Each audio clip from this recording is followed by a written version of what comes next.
Okay, so Premiere is an awesome tool for making a slideshow. Let's see if we can do a good slideshow in a reasonable amount of time. So here we go. We'll start with a new project. I'm going to call this Demo 3.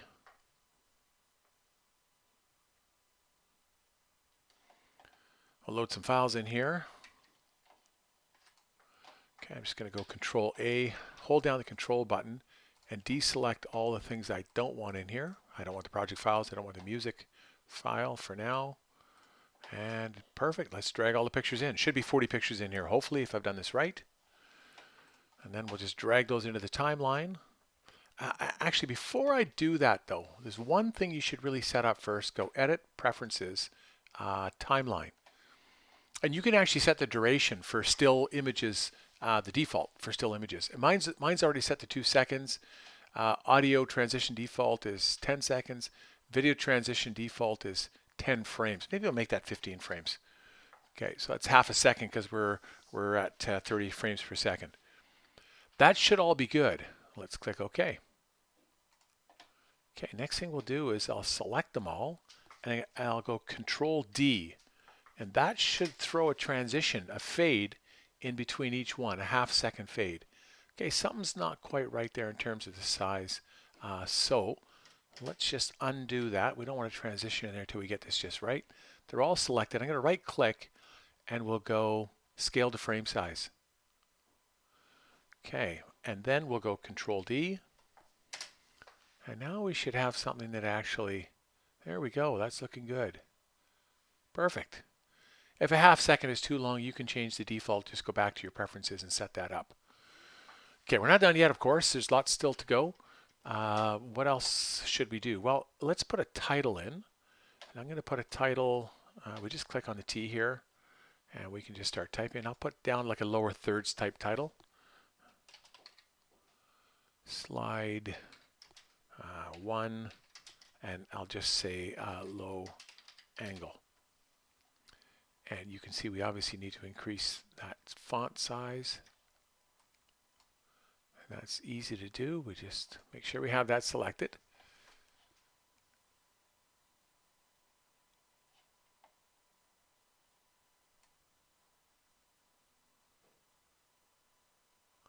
And we can scale it up like this.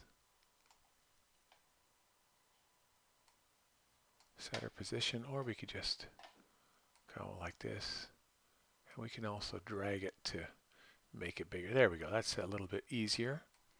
Drag that down to lower thirds, which is where we're going to want to have this. And I'm going to put that back at the beginning. I'm going to zoom right in just to make sure I've got that matched up, and it does look good.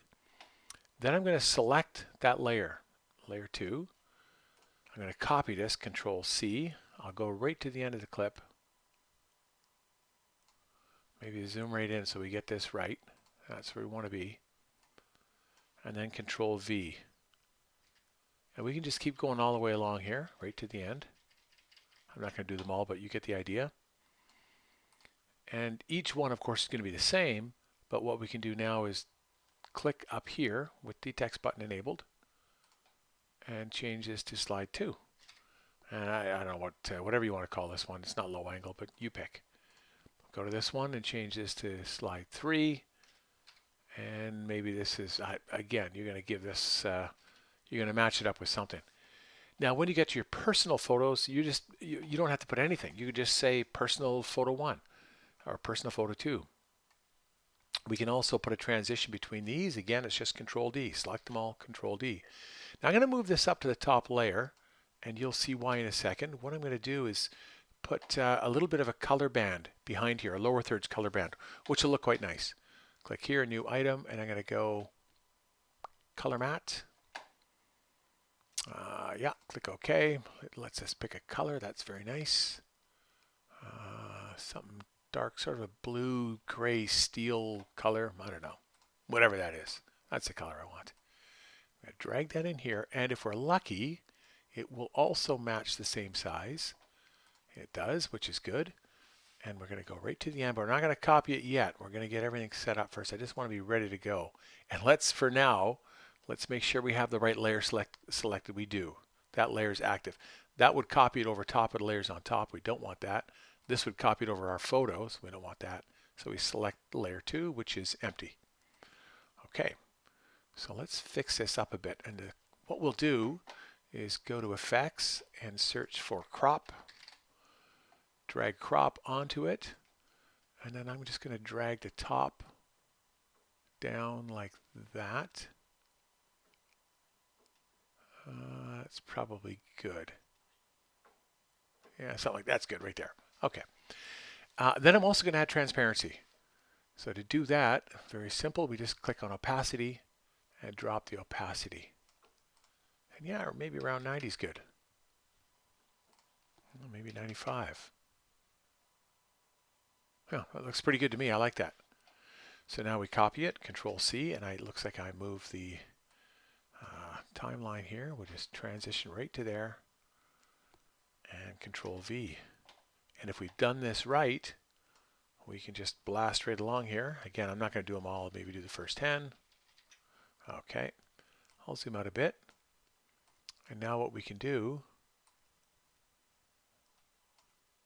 what happened? How come those aren't working?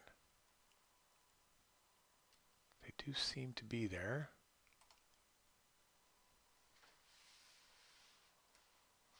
Huh. That one's there.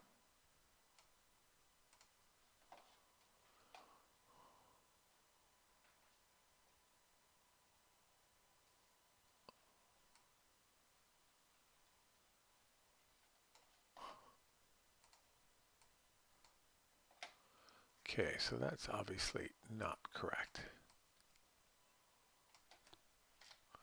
So with that selected, let's copy it. Go to the end of this, right to the very end. We got to get that perfect. And Control V, and let's make sure. Oh yes, there we go. Okay. Not sure what I did wrong there, but that looks good now. And then we can just blast along there. And again, I'm not going to bother doing them all. We don't need to bother with the transition on this, but if we play this now, it's looking pretty good. Now we haven't finished filling in the rest of the text, but that'd be easy to do. And we've got a pretty good slideshow happening here. The last thing that we could do to really add some interesting emphasis would be to do something like some basic motion. And so what I might do is to add that motion would be to, I'll demonstrate that in class. That's enough for now. Okay, let's save this. We could put text at the end. We should put text at the end.